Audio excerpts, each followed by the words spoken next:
Hi, friends. Your old pal Papa Dale here with another episode of Christ versus Culture. This is a video series that discusses the meaning and implications of 1 John 2:15, which says, "Love not the world, neither the things that are in the world. If any man loves the world, the love of the Father is not in him." The topic for today is the Bible's divine origin. The Bible's divine origin. It doesn't matter what you believe, you've pulled it out of your assumptions if you don't have a higher and very high authority on which to base it. And your ideas of the nature of truth and the nature of reality are insufficient to convince anyone other than yourself or perhaps a few close friends. So, there are two reasons for making these videos. One, to leave a body of content for the Christian community today. Two, to leave a legacy of content for people who will be left behind after the rapture. And these videos are made based on the Bible and articles that I've written on these topics over the years. But who am I? I'm Papa Dale, and I'm a retired pastor, teacher, theologian, evangelist, chaplain. Done a lot of things in 50 plus years of service to the Lord Jesus Christ. And it's important that you should know something about anyone who says they're going to teach you about the Bible, because the Bible says many false teachers are gone out into the world, and you don't want to be led by a false teacher. So knowing something about their family life or knowing something about their education and so forth might be helpful. I've left a video about myself to that regard called Papa Dale Intro. The main way that you can discern whether a person is a false teacher or not is listen to what they teach, compare it with what the scripture says, not just the little cherry-picked portions that they use to try to proof text their little pet doctrine, but the whole counsel of God. It's got to be able to integrate into the whole counsel of God. So let's look at this topic today, the Bible's divine origin. How can we know the Bible is the Word of God and not just a good book? What is unique about the Bible is that sets it apart from all other books ever written. Is there any evidence that the Bible is truly God's Word? These types of questions must be seriously examined. There can be no doubt that the Bible does claim to be the Word of God. This is seen in Paul's commendation to Timothy, which says, quote, "From infancy you have known the Holy Scriptures, which are able to make you wise for salvation through faith in Christ Jesus. All Scripture is God-breathed and is useful for teaching, rebuking, correcting, and training in righteousness, so that the man of God may be thoroughly equipped for every good work." 2 Timothy 3:15 through 17. Here are 6 evidences that the Bible is the Word of God, communicated from His mind to the mind of man. In spite of the challenge of being written over 1,500 years by 40 writers in 3 languages on 3 continents from multiple cultures, the best explanation for these evidences is that God has given humanity the Bible. Internal evidence. Unity. In spite of complexity, internal evidences are those things within the Bible itself that testify to its divine origin. One eternal evidence that the Bible is truly God's Word is its unity.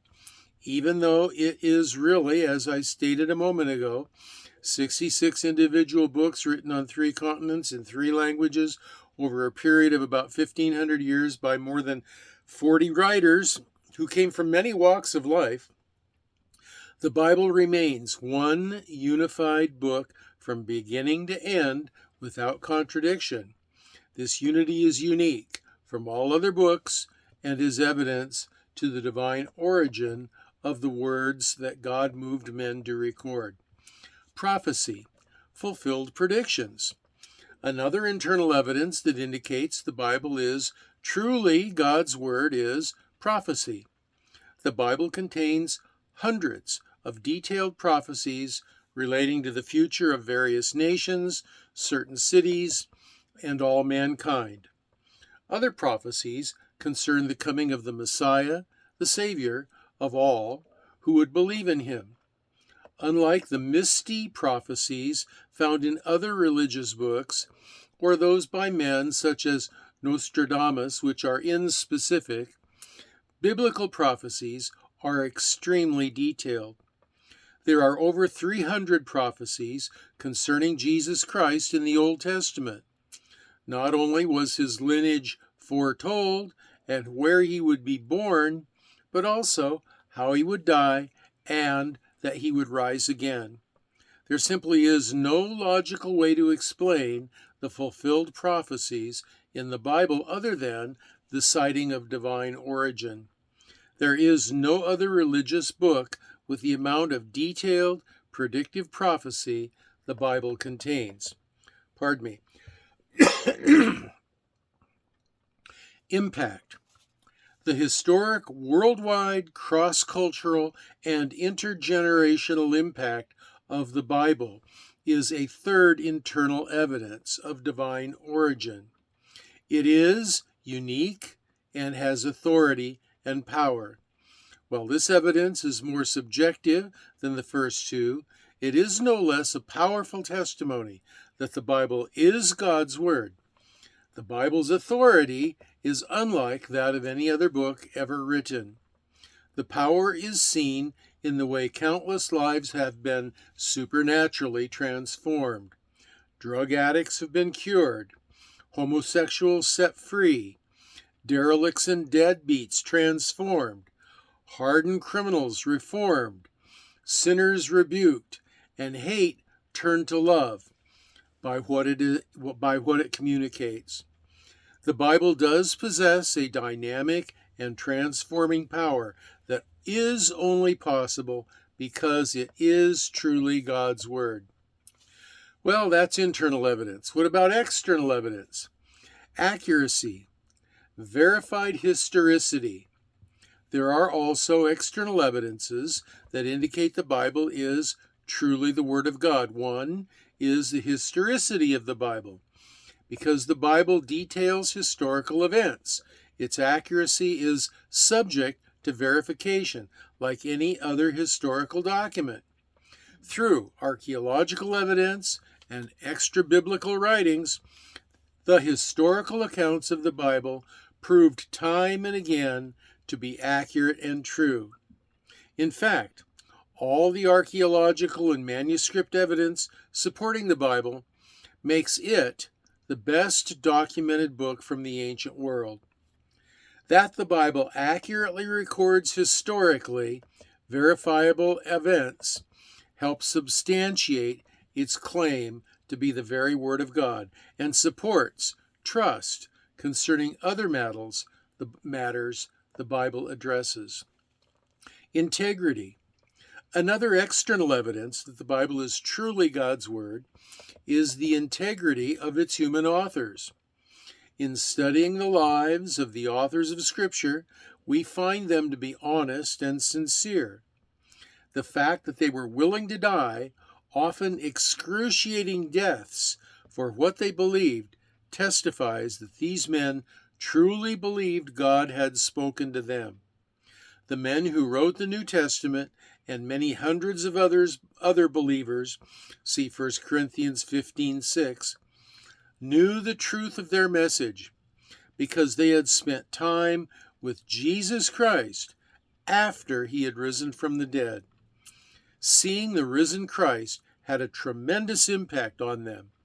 They went from hiding in fear to being willing to die for the message God had revealed to them and entrusted unto them. Their lives and deaths testify to the fact that the Bible truly is God's Word. Survivability. Another evidence that the Bible is truly God's Word is the indestructibility of it. The Bible has suffered more vicious attacks and attempts to destroy it than any other book in history. From early Roman emperors like Diocletian through communist dictators and on to modern-day atheists, the Bible has withstood a constant onslaught from detractors. Yet, it endures and is still today the most widely published book in the world. Throughout history, skeptics have regarded the Bible as mythological, but archaeology has confirmed it as historical. Opponents have attacked its teachings as primitive and outdated, but its moral and legal concepts have had a positive influence on societies throughout the world. It continues to be attacked by pseudoscience, psychology, and political movements, yet it remains just as true and relevant today as it was when it was first recorded. This should not surprise us. After all, Jesus said, "Heaven and earth will pass away, but my words will never pass away." Mark 13:31.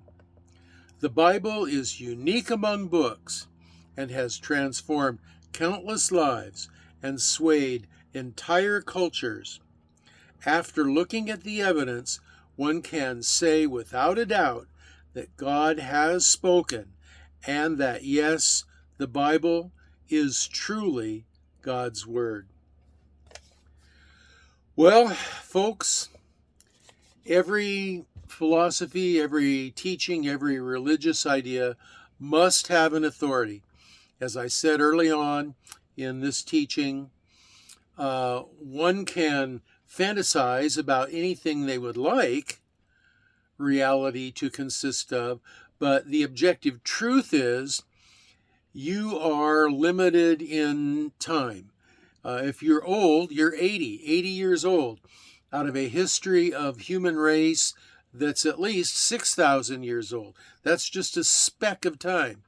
You can not only know very little about all that transpired, but every human being's perception is also flawed.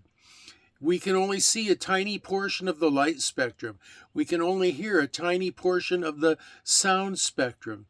Any perceptions that come into our mind come through our senses, and our senses are limited, and so is our ability to reason from those senses. And so there must be an authority. There must be some kind of undeniable proof, undeniable witness to all of the events that the Bible speaks of, and there is. His name is Yahweh, the God who created it all. So those are my comments. If you have comments, questions, or prayer requests that you'd like to make, go ahead and leave them in the comments section below. There's also a link to my Facebook page if you want to get real lengthy in your comments. There's also a link to these lesson notes if you'd like to go back and read through them a little more slowly. The next video, if the Lord lets me upload another one, I think He will, but the rapture may come, I may die, you never know. But if the Lord lets me upload another video, until then, I will see you on that video. But until then, this is your old pal Papa Dale signing off for now and saying, I love you, and I will be praying for every one of you that you will be well and that you will be blessed in Jesus' name.